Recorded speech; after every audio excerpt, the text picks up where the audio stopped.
The City of Murfreesboro created a historic district overlay in the early 1980s to slow the modernization process and in doing so, capture some of the past.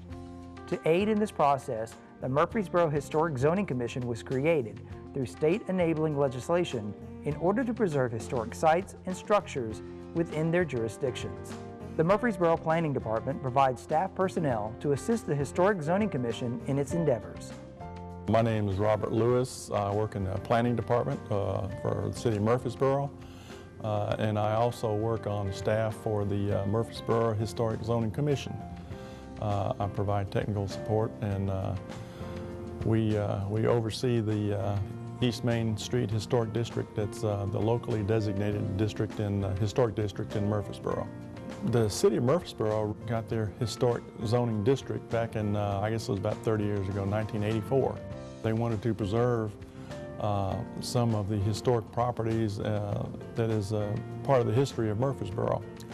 I think the number of houses in our locally designated district is approximately 185 in the locally designated district that we have. There's also two other national registered districts that we have in Murfreesboro that we do not register, we do not regulate, and there is some overlapping with all three. But we have 185 lots in our East Main District, historic district, that we do regulate with the Historic Zoning Commission, and they basically, if somebody wants to make an appearance change to the property that's visible from a public right-of-way, then the Historic Zoning Commission will get involved and assist them in making those changes so that it'll be compatible with the guidelines that the city has for that district.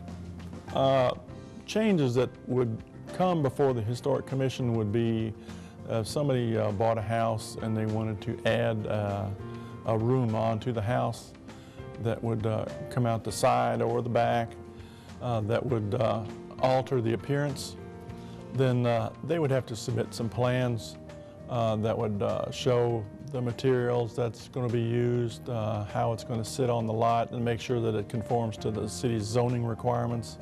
That's basic. The historic district is an overlay zone for these 185 properties. So if the house is located in historic zone, they would have to submit plans for the Historic Commission to review. And like I say, they would look at the materials to see that it would be compatible with the surrounding adjacent properties. The board is created by Tennessee enabling legislation. They can have up to 9 members. And Murfreesboro's Historic Zoning Commission does have 9 members. And the enabling legislation does like to have an architect, if one is available to serve on the board. They are required to have it, somebody who's familiar with historical significance of like a patriotic group. They have to have a member from the local planning commission, and then the rest of the members can be chosen from at large. They don't have to be members. The members do not have to live in the historic district, but it's always nice to have somebody who lives in that district to be on the board. If somebody wants to make a change to their property, and they do have to come from the Historic Commission, they would come to they could come to the Building and Codes Department to request a permit, and they would send them over to the Planning Department, which is where I work, and we'd get started with filling out an application. And that would outline, that would guide them as to how to complete the form and sort of kind of know the criteria that the Historic Commission is going to look at. So they would submit some plans. I'd like to have a brief talk, interview with them to go over the application, to look at their plans and make changes if needed. And kind of guide them as to what the commission is looking for when they want to make changes to their property. If it's a maintenance group, if it's something that's routine maintenance of the property, like painting, some part of the house, changing storm windows, something that's routine maintenance, then generally we won't require them to come for the Historic Commission. I can do this administratively.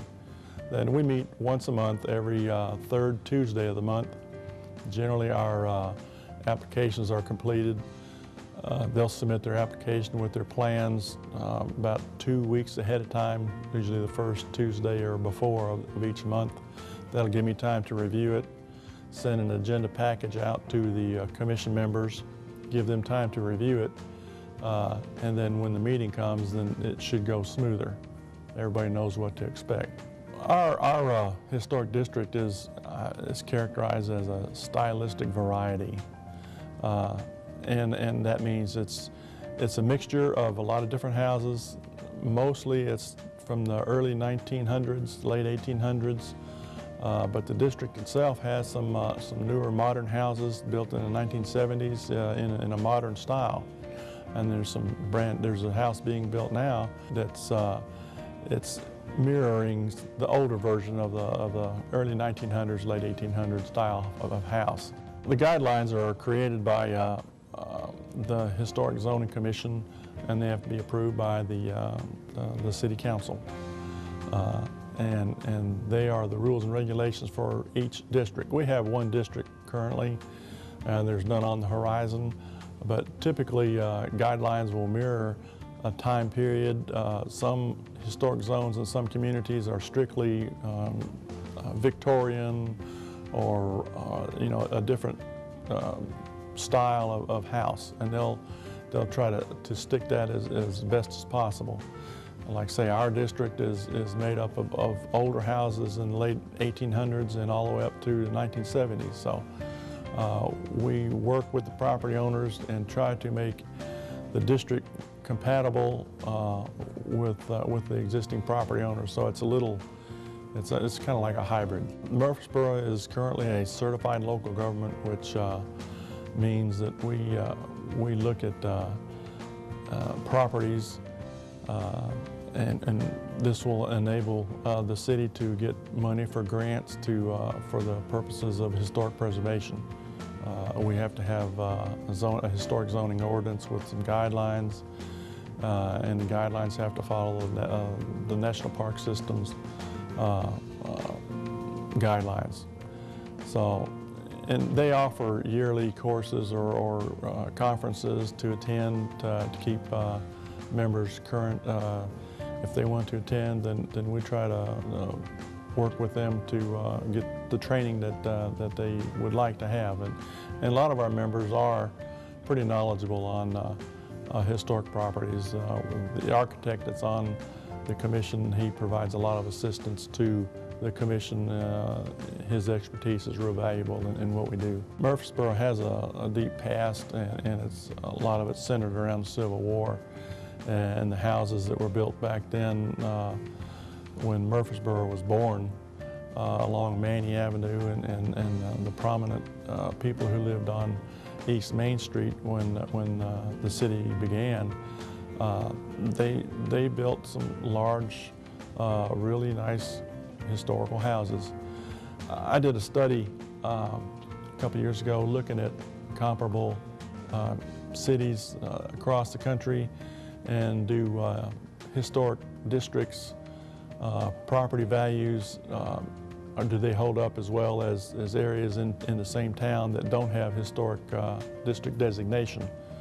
And in all cases, properties that were located in a historic district, their property values maintained the same or better than what the other areas of town of property values were. And that was a little surprising to me, but that's the case in Rutherford County and Murfreesboro's property values. They're just as good, if not better, than other communities across the country. And in all cases, the property values in the historic district, they do maintain their property values or are as good or better. And it's that extra hoop that people have to go through, because you just can't do anything you want to a house if it doesn't conform to the guidelines of the district. So you can't come in with an aluminum shed and stick it up next to the house. It's got to be something that's compatible to the time period that the district has. So there's some rules and regulations that hold that property value. The Historic Zoning Commission has an approval rate of over 95% of people who are coming before the commission with the approval process of granting to get their building permits to start working on their house. And it may not be the first time around, maybe the second time around, but in most cases it's the first time around. We like to work with the property owner, and they may not know the correct way to do things, and in some cases that we can save them money in doing so. I've been on the working for the Historic Commission and with the city for a little over 14 years, and they're real sincere about what they do in the district, and you can tell that the district is something to look at, because the Maney Avenue project from Broad Street up to Main was completed, which included part of the historic district, and it's going to be continuing from Main Street all the way up to Maney, to the Maney House, Oakland's mansion. There's a lot of people come to Murfreesboro to see the history behind Murfreesboro, and a lot of it is included on Main Street. It's well worth the effort to have historic zoning, and I'm glad to be a part of it. Main Street is sidewalk all the way up to MTSU and back to the courthouse, and it's a lot of people use it to walk their dogs and their kids, and they jog, and it's open, and it's got a beautiful character behind it, and when you're welcome to come and view with what is out there to visualize. And if you have any questions about historic zoning, you're welcome to call the Planning Department for the City of Murfreesboro at 893-6441, and I'll be happy to help you.